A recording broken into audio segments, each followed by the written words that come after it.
দুদিনীয়া ভ্ৰমণসূচীৰে অসমলৈ প্ৰধানমন্ত্ৰী নৰেন্দ্ৰ মোদী আৰু প্ৰধানমন্ত্ৰী নৰেন্দ্ৰ মোদীৰ আগমনক লৈ এতিয়া গুৱাহাটী মহানগৰীত উখল মাখল পৰিৱেশে বিৰাজ কৰিছে। মই বৰ্তমান উপস্থিত আছোঁ গণেশগুৰিত আৰু গণেশগুৰিত দেখিছে সামগ্ৰিকভাৱে পৰিৱেশ এনেদৰেই। এতিয়া লোকসকল ৰাস্তা কিনাৰত ৰৈ অপেক্ষা কৰিছে প্ৰধানমন্ত্ৰীৰ আগমনক লৈ। এই মুহূৰ্তত খালী কৰা হৈছে সমগ্ৰ ৰাজপথ, লগতে কটকটীয়া নিৰাপত্তা বেষ্টনীৰে প্ৰধানমন্ত্ৰী মোদীক আদৰিবলৈ সাজু হৈ পৰিছে। আমি কিছু মন্তব্য লোৱাৰ চেষ্টা কৰিম। এই মুহূৰ্তত মোদীক চোৱাৰ কাৰণে ৰৈ আছে, কি ক'ব? মোদীক চোৱাৰ কাৰণে ৰৈ আছে, কি ক'ব? এনাই আৰু মানে চাম বুলি ৰৈ আছোঁ আৰু কি ক'ম, এতিয়া আহি পোৱা নাই। ক'ৰ পৰা আহিছে আপুনি? আমাৰ অফিচৰ ইয়াৰে অফিচৰ পৰা আহিছে, ৰৈ আছে। আচলতে প্ৰধানমন্ত্ৰীজনৰ আগমনক লৈ এনেদৰে দেখা পোৱা গৈছে যে আপুনি যিফালে চাই মহানগৰীৰ সকলোফালে এনেদৰে সকলো ৰৈ আছে। এপলক চোৱাৰ যি কনভয় আছে, বিশাল কনভয়ৰ মাজেৰে প্ৰধানমন্ত্ৰী যিহেতু আহ-যাহ হয়, তাক লৈ ৰৈ আছে, অপেক্ষা কৰি আছে। আমিও অপেক্ষা কৰি আছোঁ প্ৰধানমন্ত্ৰীগৰাকী অহালৈ। আমি ৰাস্তাৰ সামগ্ৰিক পৰিৱেশ দেখুৱাবলৈ অনুৰোধ জনাইছোঁ। এই মুহূৰ্তত আমাৰ ভিডিঅ' জাৰ্নেলিষ্টক দেখুৱাবলৈ অনুৰোধ জনাইছোঁ।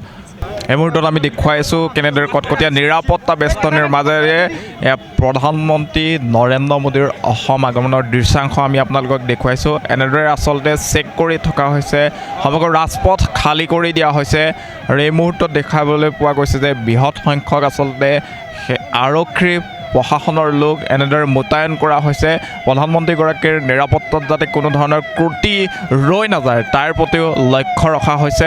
এই ৰাজপথত যিফালে চাই সেইফালেই কেৱল আপুনি দেখিব আৰক্ষীৰ প্ৰশাসনৰ টহল আৰু কটকটীয়া নিৰাপত্তা। যি ওপৰৰ যি উৰণ সেতু আছে, সেই উৰণ সেতুৰ সমীপত থকা পদপথৰ ওপৰৰ যি পদপথ আছে সেইফালে আহ-যাহ সম্পূৰ্ণৰূপে বন্ধ কৰি দিয়া হৈছে। এটা ছাইডৰ যি গাড়ীৰ চলাচল আছে সেয়াও সমগ্ৰৰূপে বন্ধ কৰি দিয়া হৈছে। এই মুহূৰ্তত সেই দৃশ্যাংশ আমি আপোনালোকক দেখুৱাইছোঁ। এই মুহূৰ্তত আমি দেখুৱাই আছোঁ আচলতে প্ৰধানমন্ত্ৰী মোদীৰ আগমন। এই মুহূৰ্তত গুৱাহাটীৰ ৰাজপথৰ মাজেদি এনেদৰে নিৰাপত্তাৰক্ষীৰ কটকটীয়া বেষ্টনীৰ মাজেদি দেখিবলৈ পোৱা গৈছে প্ৰধানমন্ত্ৰী মোদীৰ আগমন। এই মুহূৰ্তত সেই দৃশ্যাংশ আমি এনিভাৰত 24ৰ দৰ্শকসকলক দেখুৱাই আছোঁ। এনেদৰে প্ৰধানমন্ত্ৰীগৰাকী বিশাল কনভয়ৰ সৈতে আগবাঢ়িছে। এই মুহূৰ্তত আমি দেখুৱাই আছোঁ, নিশ্চয় দেখিছে এইখন গাড়ীৰে প্ৰধানমন্ত্ৰী মোদী আছে। এই মুহূৰ্তত যদি সম্ভৱ হয় প্ৰথমৰ যিখন গাড়ী আছে এইখনতে প্ৰধানমন্ত্ৰী মোদীৰ এনেদৰে আগমন ঘটিছে। আচলতে বিশাল কনভয় গাড়ীৰ এটা ৰোড শ্ব' দেখিবলৈ পোৱা গৈছে। এনেদৰে দেখিবলৈ পাইছোঁ আমি অসমৰ মুখ্যমন্ত্ৰী হিমন্ত বিশ্ব শৰ্মা আছে এই কনভয়ৰ মাজত, কেইবাজনো মন্ত্ৰী আছে, বিধায়ক আছে, আৰক্ষীৰ প্ৰশাসনৰ লোক আছে। এনেদৰে আজিৰ দিনটোত আহি অসমত উপস্থিত হৈছে প্ৰধানমন্ত্ৰী নৰেন্দ্ৰ মোদী আৰু নৰেন্দ্ৰ মোদী কাইলৈৰ দিনটোত যোৰহাটলৈ যাব। যোৰহাটত যি বিশাল লাচিত বৰফুকনৰ প্ৰতিমূৰ্তি আছে সেই প্ৰতিমূৰ্তি উন্মোচন কৰিব। তাৰ সমান্তৰালভাৱে কিন্তু খানাপাৰাত পৰহিৰ দিনটোত খানাপাৰাত বিশাল জনসভাৰ আয়োজন কৰা হৈছে। সেই সভাতো অংশগ্ৰহণ কৰিব প্ৰধানমন্ত্ৰী নৰেন্দ্ৰ মোদীয়ে। এই মুহূৰ্তত সেই বিশাল কনভয়ৰ দৃশ্যাংশ আমি আপোনালোকক দেখুৱাইছোঁ, নিশ্চয় প্ৰত্যক্ষ কৰিছে। এনেদৰে কটকটীয়া নিৰাপত্তা বেষ্টনীৰ মাজেৰে প্ৰধানমন্ত্ৰী মোদীৰ ৰোড শ্ব' দেখিবলৈ পোৱা গৈছে, য'ত পদপথৰ কাষত একাষে যদি চাই আপুনি দেখিব যে জনসাধাৰণ এপলক প্ৰিয় নেতাগৰাকীক কাষৰ পৰা চোৱাৰ বাবে এনেদৰে অপেক্ষা কৰিছে। তাৰ সমান্তৰালভাৱে কিন্তু প্ৰতিজন নিৰাপত্তাৰক্ষী সষ্টম হৈ আছে যাতে কোনো ধৰণৰ ত্ৰুটি ৰৈ নাযায়। বিশাল যি কনভয় আছে, যি ৰোড শ্ব' আছে সেয়া শেষেই হোৱা নাই, বৰ্তমান অব্যাহত আছে। ইখনৰ পাছত সিখন গাড়ী আহি আছে। আমি দেখিছোঁ নিৰাপত্তা বেষ্টনী দেখিবলৈ পোৱা গৈছে। এনেদৰে গাড়ীৰ আহ-যাহ চলি আছে। বিভিন্ন ধৰণৰ বিজেপিৰ যিসকল নেতা আছে, বিধায়ক আছে, সেইসকলে এই মুহূৰ্তত প্ৰধানমন্ত্ৰী নৰেন্দ্ৰ মোদীৰ সংগ দিছে। মুখ্যমন্ত্ৰী হিমন্ত বিশ্ব শৰ্মাক আমি দেখিছিলোঁ যে প্ৰধানমন্ত্ৰীৰ বাহন আছে, প্ৰধানমন্ত্ৰীৰ বাহনৰ ঠিক পিছতে আছিল মুখ্যমন্ত্ৰীগৰাকী হিমন্ত বিশ্ব শৰ্মা।